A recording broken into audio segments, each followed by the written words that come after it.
దక్షిణ భారతదేశంలోని వైష్ణవ ఆలయాలలో ప్రముఖమైనది సింహాచల క్షేత్రం.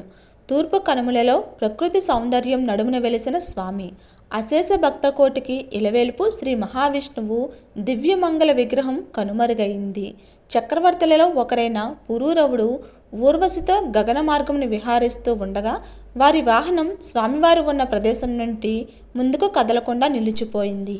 ఊర్వశి తన దివ్య దృష్టితో ఆ ప్రదేశంలోని వరాహ నరసింహుడు ఉన్నాడని గ్రహించి పురూరవుడికి తెలిపింది. నాటి రాత్రి స్వామి పురూరవుడికి స్వప్నంలో కనిపించి తనను పుట్ట నుంచి బయటకు తీసి గంధాన్ని సమర్పించమన్నారు. భూమికి గంధపతి అని పేరు, అందుకే పుట్టమట్టికి బదులు గంధాన్ని సమర్పించమన్నారు. చక్రవర్తి సహస్ర కలశ గంగధారతో పంచామృతాలతో స్వామిని అభిషేకించారు. ఇది స్థల పురాణం.